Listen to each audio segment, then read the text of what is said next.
bring them home in a quick time. Whereas on the moon, we can bring them home in 2.5 days.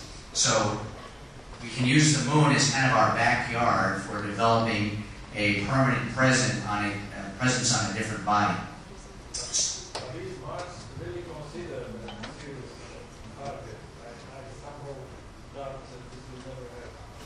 And I can understand that. It is one of our goals, and it is a difficult thing to do.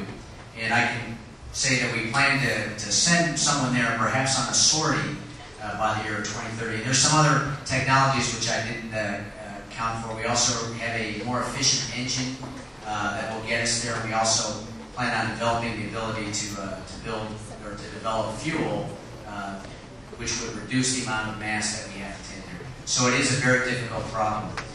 The beyond part refers to mostly our probes and our robotic missions that we will use to fill in the gap. I foresee that on Mars we will do a lot of robotic missions to prepare the ground before we send the first humans there. And it may take a while longer, but the target is to go in the decade of 2030.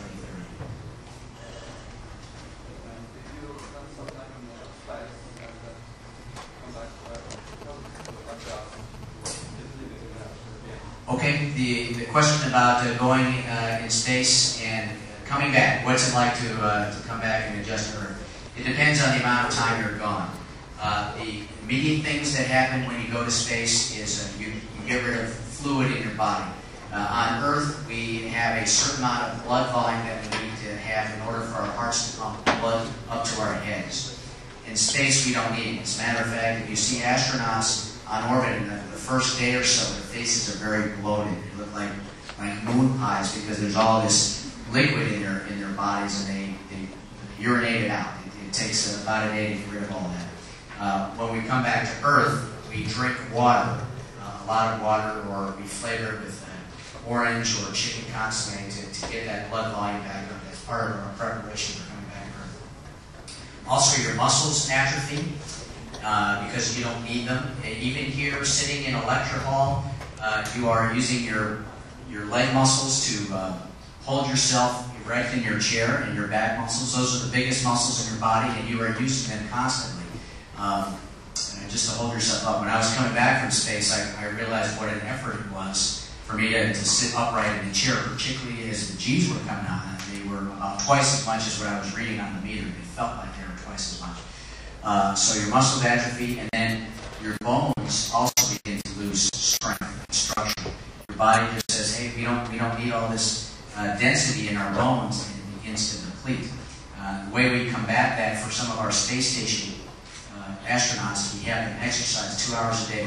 We use a cycle to keep the muscles going, and then we use a resistive exercise device, which is on the ceiling. The first time I saw an astronaut doing it, I saw his head popping out of the ceiling, and he was doing squats.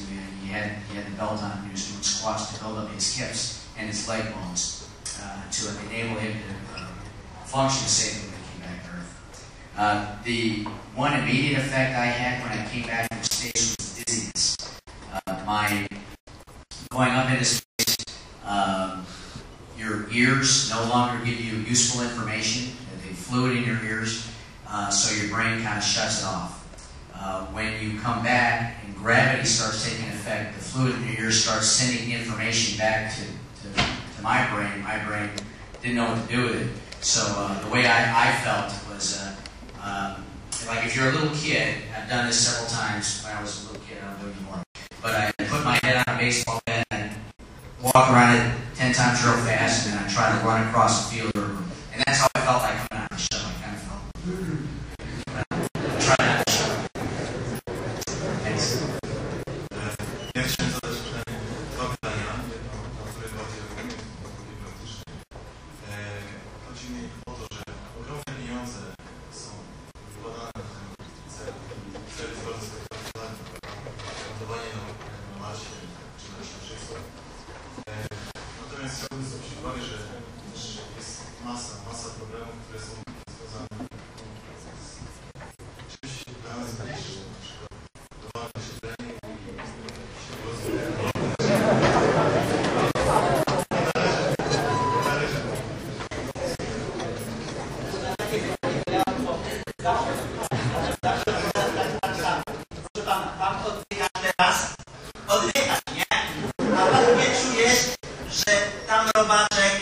potrzebuje Pana terenu, który Pan zużywa? Nie czuje Pan tego?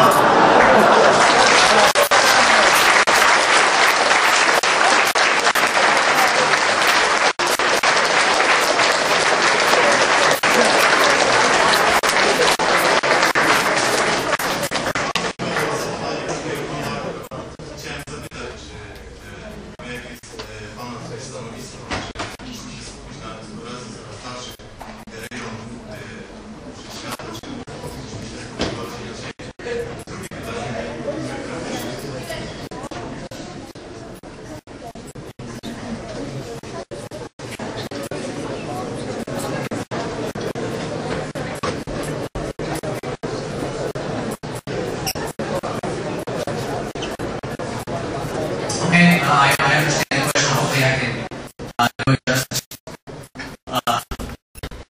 What we've done in space is helping us understand what is happening to our planet in terms of global warming in particular. The information about the sea levels and the melting of the poles and the loss of the glaciers is all environmental data provided by satellites that belong to NASA and the National Oceanographic Administration. So all these things are helping us understand the problems with global warming in our environment. And in addition, they help us with more efficient use of irrigation for agriculture. So without exploring space, we don't have these means to address our problems here on the planet. So it goes hand in hand. And I agree, there are always choices that have to be made about which way you have to go. For our lunar and our other space human exploration, one reason why it's important for us to be able to live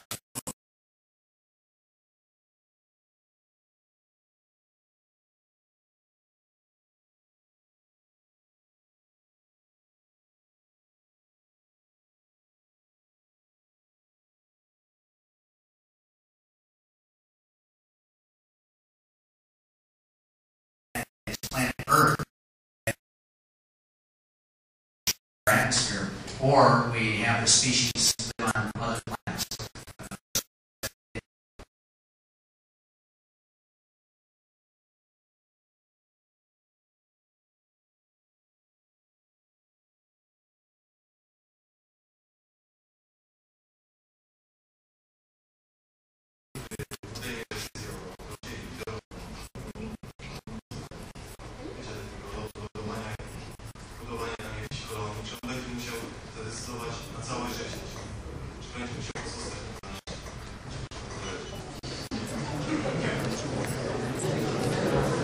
Bardzo trudne pytanie. Takie trochę osobiste.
And also, in the event of any kind of loss of